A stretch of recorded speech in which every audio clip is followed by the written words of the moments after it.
Mas, assim, a gente não pode perder a oportunidade de entender que o impeachment, foi, obviamente, nós lutamos pelo impeachment, acredito que todos que estão aqui, a gente foi às ruas, a gente pediu, mas isso é apenas uma parte pequena de um processo muito maior para a gente resgatar o Brasil da situação que ele está, que é uma situação muito, muito séria. É um país com 15 milhões de desempregados, é um país onde 60 milhões de brasileiros não conseguem pagar suas contas no final do mês, que estão basicamente inadimplentes, o que é uma coisa muito destrutiva, né? Porque a gente fala 15 milhões de desempregados, já é muita gente, mas 60 milhões de pessoas que não conseguem pagar suas contas no final do mês, que estão com dívidas, que estão com nome no Serasa, que estão... E isso é uma coisa, por exemplo, que tem uma influência muito grande em fim de casamento, né? Isso as estatísticas do IBGE mostram que uma parte muito grande dos divórcios são motivados por motivos econômicos, né? O casal começa a ter problemas de dinheiro, eles acabam brigando. Então, famílias acabam por causa de falta de dinheiro, e muitas, né? Então, são problemas... O problema econômico acaba tendo um efeito dominó e acaba tendo consequências muito sérias na vida das pessoas, né? Porque quando uma família se quebra, filhos ficam com os seus pais divorciados, vai cada um para um canto, começa uma guerra por pensão, por guarda de filho. Quer dizer, mesmo que o país retome o crescimento 1, 2, 3, 5 anos depois, aquela família provavelmente já está destruída, né? E é muito sério, né? A gente não pode brincar com esses assuntos de forma alguma, né? Mesmo em momentos onde a gente está tendo no Brasil problemas que eu diria um pouco mais, na discussão, um pouco mais sofisticados, né? Porque antigamente era mais fácil, a gente ficou 15 anos com aquela quadrilha no poder, né? E era mais fácil, todo mundo é anti-PT, todo mundo, vamos para a rua, somos contra essa bandalheira. Mas quando vamos dizer, esse bode sai da sala, né? E a gente tem que ver qual é a pauta que vai ser a próxima a ser discutida, e aí começa a ter umas discussões, por exemplo, e a Lava Jato? Mas a Lava Jato de Curitiba ou a Lava Jato de Brasília? A Lava Jato do Moro ou a Lava Jato do Janot? Qual é o limite da PGR? Até onde ela pode ir? Até onde vale uma delação premiada? Até onde a gente pode derrubar, por exemplo, o presidente da República em cima da palavra do Joesley Batista? Quer dizer, a gente começa a ter discussões que exigem das pessoas um pouco mais de leitura, um pouco mais de reflexão, né? Um entendimento de conceitos, de limites do Estado de Direito, de como é que essas coisas funcionam, né? E exigem das pessoas um pouco menos do comportamento automático, reativo, tribal, né? Onde, claro, todos nós fomos contra o PT, e a gente tinha que ser, óbvio, claro, mas eles fora do Palácio do Planalto, como é que a gente se posiciona hoje? Como é que a gente se posiciona em momentos onde as coisas não são tão óbvias, não são tão fla-flu, não são tão claras, né? Hoje, por exemplo, está fazendo 3 anos do 7-1, né? Que a gente tomou da Alemanha, né? Hoje é o aniversário de 3 anos do 7-1. Então, assim, quem é que está dando 7-1 na gente hoje, né? Até ano passado era muito claro, durante 15 anos, né? A gente viu isso, mas no dia 31 de agosto, aquele dia histórico, quando a gente se livra, pelo menos espero, para sempre, né, de dona Dilma Rousseff, quem estava do lado, a gente começa um outro processo, né, que é um processo que, ironicamente, eu acabei sendo um pivô recente, de entender o seguinte: afinal de contas, quem é, então, esse pessoal que está no campo do antipetismo, ou do anticomunismo, ou do antissocialismo, ou, né, contra a esquerda, contra esse projeto de poder específico que tomou conta e pilhou e saqueou o Brasil durante 14 anos, né, da maneira que foi, que vocês viram, né, onde deixou basicamente o Brasil como uma terra arrasada, né, o Brasil União, o Brasil as estatais, né, a Petrobras, que eu gostaria que fosse privatizada, mas, ao mesmo tempo, é uma empresa que ainda não foi, então ainda é patrimônio público, é uma empresa que foi completamente destruída, já foi uma das maiores empresas do mundo e foi completamente saqueada, né? É claro que a solução final para ela parar de ser saqueada é ser, evidentemente, privatizada, né? É fazer o que foi feito com a Vale do Rio Doce, né? A Vale é, talvez, uma das grandes histórias de sucesso empresarial recente do Brasil, né? Para quem não acompanhou, o Roger Nanielli, já falecido, ele pegou a Vale em 2001, uma empresa cheia de problemas, e em 10 anos, onde ele esteve à frente da empresa, de 2001 a 2011, a empresa passa de pouco mais de 10 mil funcionários para 60 mil, e o discurso era: se privatizar vai ter demissão. Né? E a empresa aumentou muito de tamanho, passou a recolher impostos, né? Porque começou a dar lucro, cresceu, se tornou a segunda maior mineradora do mundo, começou a fazer aquisições fora do país. Né? E o resultado dessa história, depois, as ações, se não me engano, no período do ANEEL, valorizaram 1.500%, que é uma coisa incrível. Né?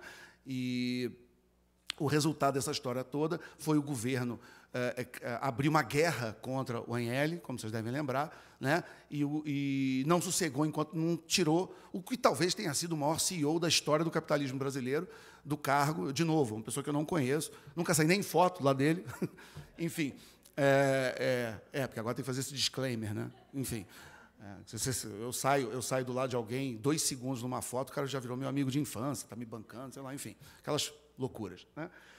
Mas eu reconheço no ANEEL, talvez, né, eu não sei quantos CEOs estão nessa competição, a gente pode debater, mas, sem dúvida, o ANEEL, se não foi o maior CEO da história do capitalismo brasileiro, é um dos maiores, né, pelos resultados, pelo que ele fez com a Vale, e o resultado foi o governo brasileiro, o presidente da República, né, o Lula, na época, né, abriu uma guerra frontal contra ele, pedindo a cabeça dele, né, sem a gente entrar muito nos detalhes na história, mas eu acredito que vocês lembrem. Né, houve um momento específico, a Vale era basicamente controlada pelo Bradesco, né, pelo grupo Bradespar, né, e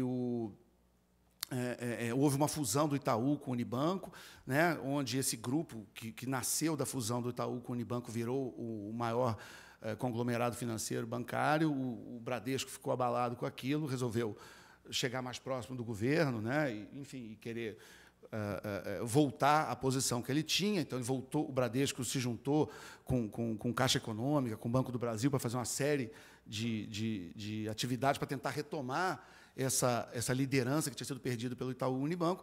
E no pacote das exigências para esses negócios, né, isso eu não estou inventando, isso está na imprensa, todo mundo acompanhou, são informações públicas, mas parte do pacote para o Bradesco ser recebido de braços abertos pelo Banco do Brasil, pela Caixa, na época, era cortar a cabeça do Roger ANEEL, né, onde o Bradesco tinha controle. Né, e a cabeça dele foi entregue na eleição da Dilma. Né, basicamente, o Bradesco segurou até 2010, ali até sair o resultado das urnas de 2010, quando ficou consolidado que a Dilma estava eleita, então que o PT ia continuar no poder, o ANEEL foi demitido. Enfim. Então, a gente tem uma situação no Brasil onde não só o fracasso é premiado, como o sucesso é punido. Né? E isso ajuda a explicar a situação absolutamente devastada que a gente está vivendo, não apenas em termos econômicos, né, mas meus companheiros falaram em outros assuntos, eu estou só complementando a parte econômica, que é importante também. E a gente tem que entender que projeto de poder a gente quer oferecer para a sociedade brasileira, porque não basta só ser contra. Eu acho que é isso que nós estamos percebendo nesse momento. Né? A gente foi contra o governo durante 14, 15 anos, mas isso já foi. Agora nós estamos no momento de ser a favor de alguma coisa. Né? Então, do que a gente é a favor? O que a gente propõe para a sociedade brasileira? O que nós estamos dizendo para as pessoas que nós podemos colocar no lugar do que foi tirado? Né? Porque a popularidade, eu questiono essa popularidade do Lula. Na verdade, a minha área de formação, eu sou publicitário, então não entendo de muita coisa na vida, mas saber ler pesquisa eu sei, né? Por força da profissão. E eu entendo que esses números de popularidade que são dados não só ao Lula, mas a qualquer candidato, um ano antes das eleições, é uma bobagem técnica. Né? Uma eleição um ano antes, um ano e tanto antes de uma eleição, a pesquisa ela mede basicamente o que a gente chama de recall, lembrança. Né? O nome que as pessoas mais lembram, que elas mais veem na imprensa ou nas redes sociais, mas isso não quer dizer necessariamente que aquele nome que está aparecendo vai ser o nome que o eleitor vai cravar na urna no dia da eleição. O eleitor realmente considera o voto muito pouco tempo antes, algumas semanas antes, é que ele realmente para pensar em quem que ele vai votar. Né? Isso é o comportamento normal dos brasileiros, que se mede eleição após eleição. A gente sabe disso. O brasileiro, às vezes, comenta. Então, se chegar um pesquisador e forçar você a falar um nome, você vai falar, né? Mas isso não tem muita relação com quem efetivamente vai merecer seu voto lá na eleição, porque quando realmente as candidaturas oficialmente estiverem colocadas, tiverem as convenções partidárias, os nomes forem consolidados, começar programa, começar campanha mesmo de verdade, o que inclui também tempo de televisão e debates. Os debates são extremamente importantes, né? E os eleitores prestam atenção nos debates. Nessa época também se levanta muita informação sobre os candidatos, que hoje o noticiário não está tão interessado, mas quando tem uma campanha, a imprensa vai muito atrás dos candidatos e começa a revelar coisas do passado, confronta candidatos com eventuais incongruências, né? E isso o eleitor está prestando atenção, o eleitor considera. Então, uma coisa que é um padrão muito dos textos que eu escrevo lá da minha página, quem acompanha deve lembrar, é que é muito cedo hoje a gente, inclusive, e por isso que até é uma piada, essa coisa que me envolveram, porque a última coisa que eu faço é falar de nomes, né? Eu acho que, principalmente num ano ímpar, como 2017, né? Quer dizer, o Brasil tem eleição a cada 2 anos, os anos pares no Brasil tem eleição. Então, num ano ímpar, a gente devia combinar, vamos proibir de falar de nome, entendeu? Porque se a gente não falar dos grandes temas, como, por exemplo, o Arthur, acho que falou muito bem em relação à reforma da Previdência, né? Se a gente não discutir os grandes temas da nação, se a gente não refletir sobre como é que essa nação pode gerar mais empregos, como é que a gente pode ter mais desenvolvimento, como é que a gente pode ter mais liberdade, o que a gente pode fazer com o nosso sistema educacional absolutamente destruído, né? A gente tem os piores índices educacionais em tudo, né? Então, a gente está em julho de 2017 fazendo debate sobre nomes. Na falta de uma palavra melhor, isso é tribal, isso é tão... E por isso é que eu acho curioso eu ter sido envolvido numa discussão sobre nomes, porque eu sou justamente o chato que está sempre reclamando, vamos parar de falar de nome. É claro que a gente vai falar de nomes ali nas vésperas das eleições, ali uma semana antes, um mês antes. Aí, óbvio, claro, né, a gente vai ter que escolher alguém para votar. Mas o momento que a gente está vivendo hoje, na minha avaliação, e o que eu queria deixar para a sugestão e para a reflexão de vocês, será que agora, em vez da gente estar obrigando as pessoas a aderir a campanhas e aderir a nomes, não seria a hora da gente discutir os temas que interessam à nação brasileira, oferecer projetos políticos para a nação brasileira e fazer com que os políticos corram atrás das nossas bandeiras, e os políticos disputem a nossa preferência, né? Então, nós falamos, olha, nós queremos um presidente, por exemplo, compromissado com vou falar randomicamente aqui, privatização da Petrobras. Vai lá, por exemplo, estou inventando. Quem é? Aí você chega para os políticos e fala, qual de vocês pega essa bandeira? Entendeu? Ou então, reforma da Previdência. Nós, sociedade brasileira, nós discutimos, né, nos fóruns apropriados, nas redes sociais, nos bares, nas esquinas, nas famílias, nas escolas, nós discutimos e temos uma ideia do que nós pensamos para a reforma da Previdência. E nós, população brasileira, levamos isso para a classe política e falamos, e vocês? Vocês estão com a gente, vocês vêm atrás, vocês vão pegar as nossas bandeiras ou não? E aí, evidentemente, os candidatos que tiverem mais dispostos a abraçar nossas bandeiras vão merecer nossa campanha, nossa contribuição e nosso voto, né? Porque o meu entendimento de como a cidadania funciona e como a política deveria funcionar, onde os servidores públicos, onde os candidatos, onde os políticos, eles vêm atrás da gente, eles vêm atrás do que a gente pensa, eles vêm atrás do que a gente quer. E não nós vamos passar permanentemente a vida gritando nomes e levantando bandeiras e marchando atrás de candidatos. Isso, para mim, é a antítese do que eu entendo por democracia, por um sistema republicano, né? E não é o tipo de mundo que eu quero viver. Quando o PT sai, para fechar o raciocínio, quando o PT sai do poder, ou pelo menos deixa vaga a presidência, em 31 de agosto do ano passado, começam, então, a emergir algumas diferenças desse campo onde se entende estava o antipetismo, o antigovernismo. Então, Alexandre, tem 5 minutos. Tá bom. Você tem uma... porque quando você fala 20 minutos, né, você falou, você vai ter 20 minutos para falar, eu falei assim, bom, eu demoro 20 minutos para dar bom dia, né, imagina. Mas eu vou me esforçar, que eu já fiquei até em pé, até para, né, enfim... Quando a gente fala em o que é esse campo político que reunia todo mundo que era contra o PT. Para fazer uma metáfora futebolística aqui de São Paulo, por exemplo, os corintianos dizem isso, né, que só tem 2 times, né, o corintiano e o anticorintiano. Né? Então, o PT era um pouco isso. Né? Você tinha o petista e o antipetista. E era normal. Eles ficaram 14 anos no poder. Né? Então, era normal que quem não fosse petista estivesse mais ou menos ali aglutinado no mesmo time. O que nós estamos vivendo hoje? Hoje, as diferenças das pessoas que estavam de verde e amarelo naquelas manifestações começam a emergir, o que eu acho bom. Né? Eu acho que isso é um processo natural. E a gente não deveria se odiar por causa disso. A gente deveria tratar isso com muita civilidade, na minha avaliação. Né? Você não é um traidor da causa A, B ou C, porque você estava do meu lado na Paulista protestando e hoje você tem uma proposta para o país diferente da minha. Ótimo, ótimo, porque naquele momento a gente tinha um inimigo comum. Naquele momento nós estávamos batalhando para tirar o PT do poder. Agora que o PT saiu, nós estamos num momento totalmente diferente histórico. Nós estamos num momento de falar para a população o que nós queremos. É uma agenda positiva e propositiva. E no momento que você começa a propor, essas diferenças vão emergir de forma natural. Tá? Então, o Brasil é o único país que tem falsa direita antes de ter uma verdadeira. Né? Não, enfim, né, as loucuras, né, que a gente vive. Né? Porque também é isso, porque até isso, pegando o gancho do que você falou, de certa forma, você pagar um pedágio ideológico para a esquerda. Né? Porque a esquerda, ela tem essa...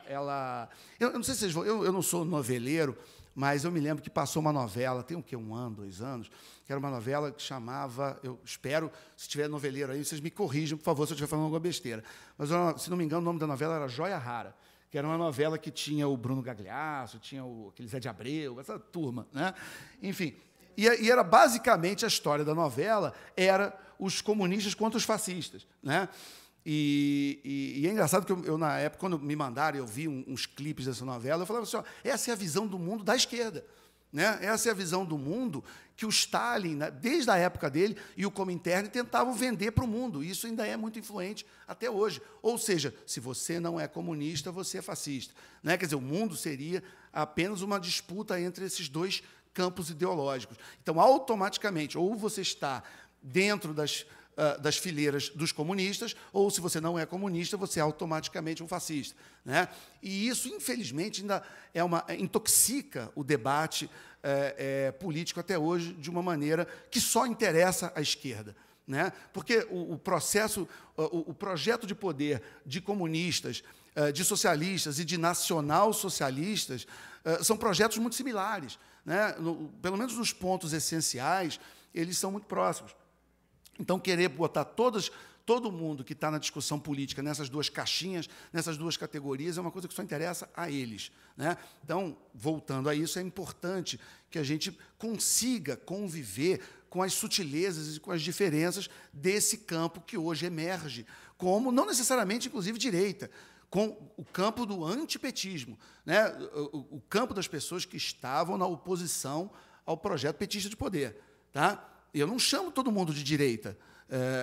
Você tem de tudo aí nesse campo. Né? Primeiro, você tem a turma, e aí eu tento concluir dando um pouquinho dessas caixinhas.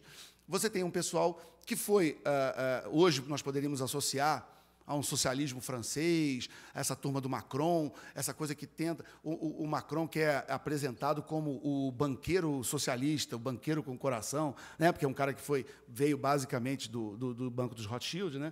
E aos 39 anos, ele dos 30 aos 39, ele passa basicamente de ninguém para o presidente da França. Né? É uma das carreiras políticas mais curiosas, e eu acho que o jornalismo, no dia que voltar a ser jornalismo, vai querer investigar para entender bem o que é a trajetória e a história desse sujeito, que me levanta muitas dúvidas. Né? Aliás, uma das acusações hilárias que eu sofri esses dias de ser globalista, eu falei logo, eu não sei quem é que escreveu mais contra o globalismo e contra o Macron, mas, enfim,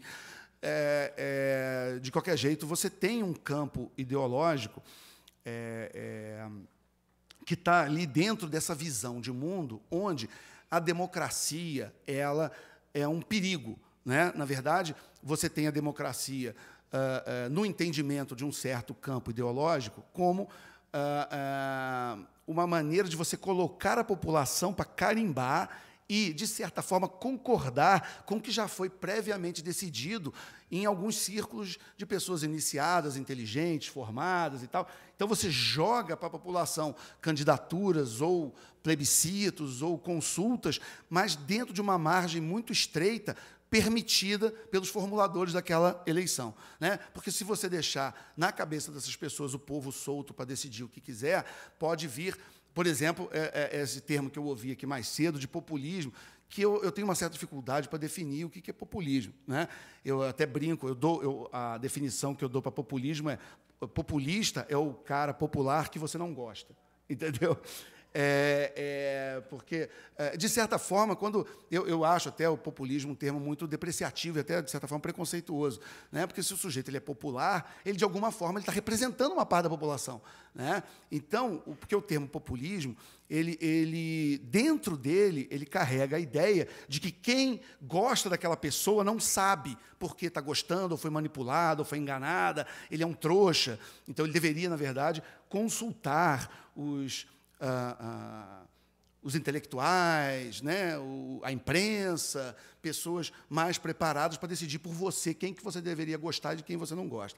Então, se você gosta de alguém que essas pessoas não gostam, de certa forma, você, então, é uma vítima do populismo, né? Eu acho esse termo uma coisa Alexandre, meio estranha. minuto.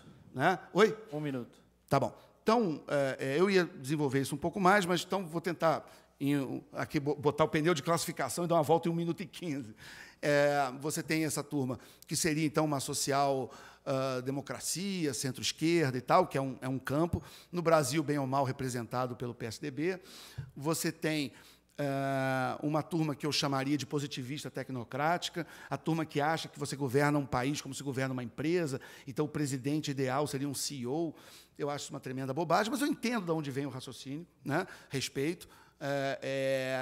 E é vendido como se fosse uma ideia moderna, mas é uma ideia de 200 anos. Isso é a sociedade científica do Augusto Comte, enfim, né, onde você deixa para trás as ideologias, as religiões, os conceitos morais, e, basicamente, você vai governar em cima do método científico e onde as coisas são empiricamente testadas, né? É o cientificismo, é você pegar e roubar o método científico das ciências exatas e tentar aplicar na política, que é uma ciência humana, o que é um erro epistemológico, enfim, é um erro conceitual. Você tem, não é isso? É bom estar do lado de cientista, né, para poder, né? Eu que sou um palpiteiro que nem terminou faculdade, Eu então vou acrescentar 2 minutos. Muito obrigado. Então, um palpiteiro aqui que nem terminou faculdade, está ao lado de um cientista, é sempre bom, né? Enfim, corroborar quando a gente se mete na área dos outros. Então, você tem esse campo que eu chamo de positivista tecnocrático, né? Que, de certa forma, tem uma agenda positiva na economia, de diminuição do tamanho do Estado, de fazer uma administração pública mais profissional. É um pouco, em parte, o que o governo Michel Temer está tentando fazer, né? A gente não precisa gostar do Temer, né? Não precisa estar aplaudindo, para saber que, pelo menos, o que a gente tinha até agosto do ano passado, você olhar hoje, você vê o Henrique Meirelles cuidando da economia, que é gente séria, né? Você vê um cara como Pedro Parente à frente da Petrobras, que é um executivo seríssimo, né? Isso não há dúvida. Você vê, eu vou falar agora pela família, que eu sou primo do Paulo Rabelo de Castro, que é o presidente do BNDES, meu primo lá na frente, que eu também é uma pessoa seríssima, um grande executivo, uma pessoa que está bem lá no lugar, enfim. E nunca saí do lado de foto com ele, né? Então não tem teoria conspiratória nenhuma, né? Apenas parente, meu primo.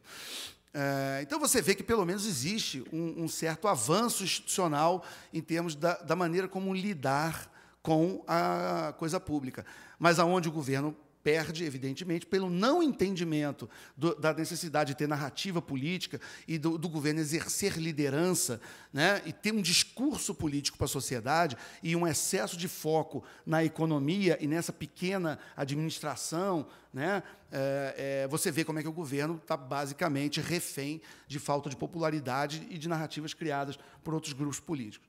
Um terceiro grupo, também estou tentando correr aqui, é o que eu chamo de neointegralismo, né? É meio que reviver o que foi o integralismo dos anos 20 e 30, e aquela coisa de Deus, pátria, família, militarizar a sociedade, nós contra eles, né?